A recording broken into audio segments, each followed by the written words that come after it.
l'ensemble des industriels du secteur, que ce soit les transporteurs aériens, que ce soit les constructeurs d'avions, que ce soit les aéroports. On peut même citer d'ailleurs une administration qui est la DGAC pour toute la partie contrôle aérien. On a tous pris un engagement à la fin du mois de janvier 2008. On a été l'industrie pionnière, ça a été le premier engagement post-Grenelle de l'ensemble d'une industrie. Cet engagement a été signé par les professionnels avec les ministres concernés et avec Jean-Louis Borloo au premier chef d'entre eux. Et ensuite, chaque industrie a progressé dans la façon de décliner cet engagement. Et la FNAM a fait un travail tout à fait remarquable avec la démarche observataire. C'est un travail professionnel dans lequel on essaie d'avoir des bons indicateurs, des bons suivis statistiques et en même temps un travail de communication. Et un travail de communication, c'est aussi un travail de prosélytisme vis-à-vis de l'ensemble des partenaires de la FNAM et également un travail d'information de l'ensemble du public. Donc moi je suis très en faveur et je dirais même très admiratif de cette démarche observataire qui me semble être un excellent exemple de ce qui doit être fait et qui va tout à fait dans le sens de la politique que nous cherchons à promouvoir.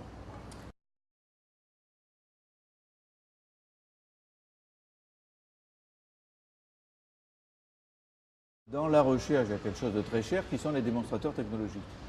Et je pense que nous allons pouvoir bénéficier dans le cadre du grand emprunt de crédits plus importants que ce que nous avons déjà, sur lequel le gouvernement actuel a déjà fait un gros effort.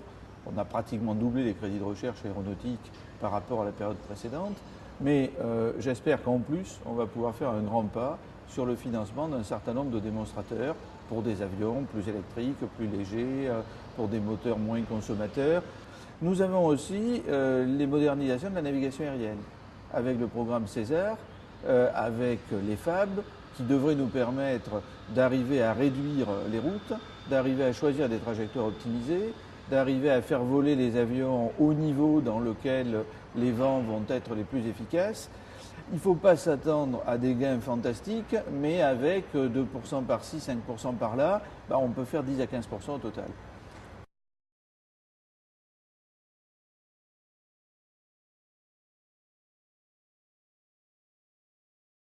Je suis revenu de Bordeaux dans un vol d'Air France navette vendredi dernier. J'ai fait une descente continue et j'avais demandé à être dans le poste de pilotage. J'entendais l'avion derrière nous demander lui aussi une descente continue. Il y a 2-3 ans, je vous aurais uniquement parlé de Marseille. On commence à parler d'Orly. On y travaille pour la fin de l'année ou le début de l'année prochaine sur les arrivées de nuit à Roissy. Donc c'est un changement visible ou audible en la matière. Les premiers vols transatlantiques verts, ils sont pour avant la fin de l'année. Donc on commence vraiment à avoir des résultats.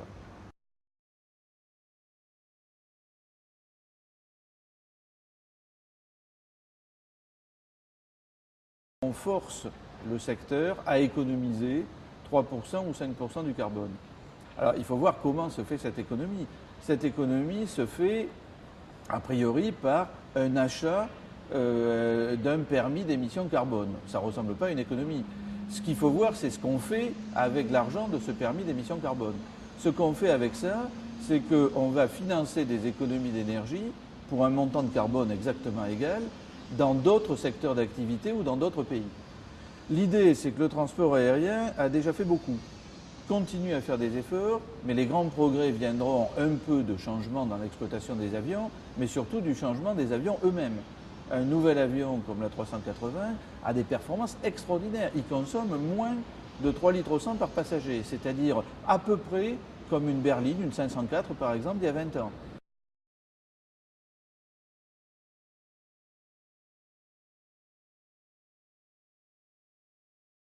L'objectif est quand même le même.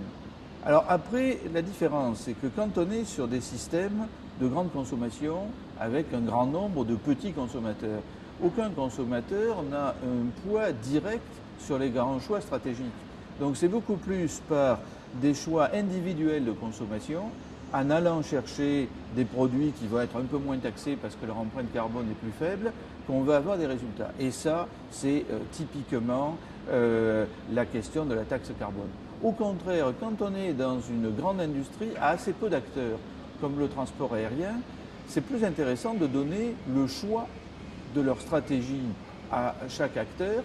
Chaque acteur peut soit faire lui-même des économies avec ses méthodes d'exploitation ou avec ses choix de flotte, ou au contraire, comme changer un avion, on ne peut pas toujours le faire pour des tas de raisons, s'il ne peut pas le faire, il a quand même la même pression, il a quand même le même objectif, mais il achète des permis carbone dans d'autres secteurs industriels et à terme dans un système qui va devenir un système mondial.